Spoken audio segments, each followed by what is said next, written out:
سلام علیکم همتون عزیز نسامات خانم سلام شد.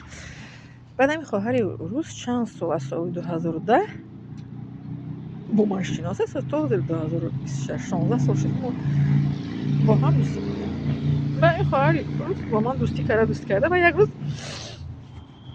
بعد همین که من گفتم که درک شده رفت در خونش نه، بعد همین با من نزدیکتر شد.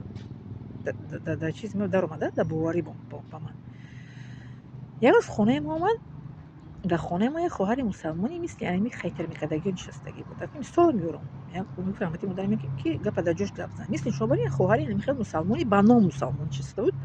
خواهر امروز از در که در اومد لباس روسی پوشیدگی بود، یوکه از زانو بالا پریچوسکا فاسون. خواهر تاجیک مسلمان ساترپوش گشته طرف ما گفت که شما با همین خیلی دوستی میکنین. یه روز با تاجیکی خیلی فهمید گفت که یعنی человек что ли گفت. فهمیدین معنی گپ چیه؟ میدونی گپ چیه؟ این دخترک با دین اسلام نزدیک شده بود با ایتلاش کرد با این خواهر مسلمانی که مثل شما خیتر میکردگی شما دا چه میگین که خیتر میکنی اول روی روز ریال نمی خیتر کرد روی دختر گفت که شما قدم خیلی قطعی دوستی میکنین و ایگاش گفت یعنی человек что ли. وقتی که حضرت ابراهیم علیه السلام یک تا آدم رنجون کو وحی اومد که تو چرا بنده مرا رنجوندی؟ حضرت ابراهیم علیه السلام رفت او رو آورد مهمانداریش کرد بخش پرسید. ما حق نداریم یک کس برنجونی فهمیدین؟ با همین گونه یک شاگرد دیگه من گفتگی بود.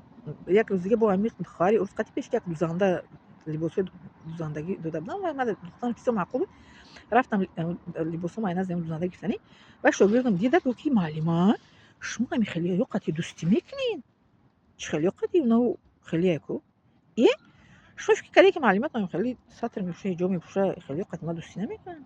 این خیلی گفتم چند تا ما دارم دوست خیلی کده طرف من شما خیلی نکنین. شما آدمای بی سطر به حجاب خیلی نگاه نکنین. فهمیدین؟ میدونی برای چی؟ گفتی او کلی ما گفت که اگه پخشرو نمیجا موافقه شما در گپ زنم کلی ما اگه پخشرو گپ زد گفت چون کنم سطر شکی در روی ما توف کنه بی سطر باشه و در روی ما توف نکنه.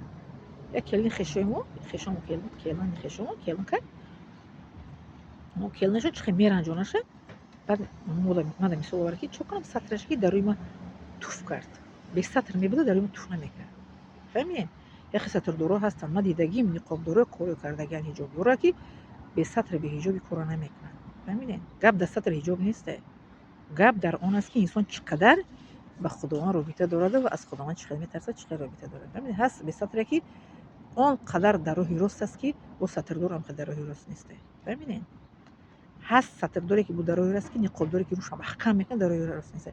من شما مثال آورده بودم که نقاب دوری سیپسیو میپوشیدن لیک چیکار میکردن؟ گفتگی بودم شما در ویدیو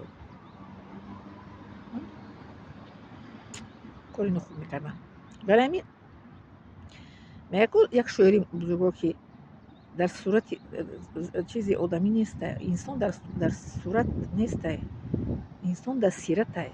شما در صورت انسان نگاه نکنین در پیچوسکا و در مو و لباس آدم نگاه نکنین شما در سیرت انسان نگاه کنین که انسان با شما چیکار رفتار میکنه.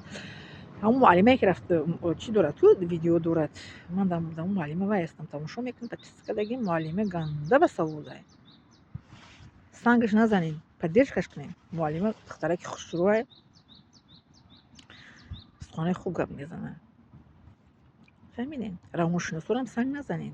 روانشناسا خوب داریم مدرای خوب هستن در یوتیوب بلاگران برنامه میکنن پدیسش کنین پدرش کنین بخیل گروش تنگه بخیل نکنین. فهمیدین؟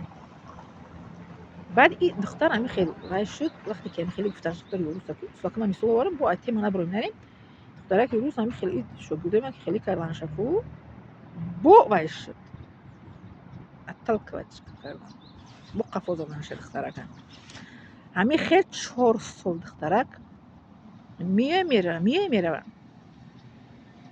از 2010 تا 2014 بعد 2014 آمد وای شد بعد گفت نماز میخونده خیلی نماز داشته دختری همش نشون داده نمازش خیلی شما استوا کردن.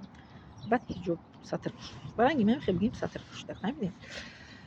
سطر پوشید حوزه خیر بعد مسکو رفت و مسکو پر را پوشید. من گفتم با ما گفتم چی گفتم خیلی وای کردین پوشیدامانی که من хуш омадед. Ма гуфт хонагии шуморо дидам, гуфт ман чӣ қадар меҳр кардам. Ман падару модари шуморо дидам, рафтори шуморо. Ман хостам ки хеле мисли оилаи шумо дар ислом зиндагӣ кунам. Фаҳмидед? Падару модари маро дида вай намуна шуд. Падару модарим барои намуна шуд. Рафтори мо барои намуна вай намуна шуд.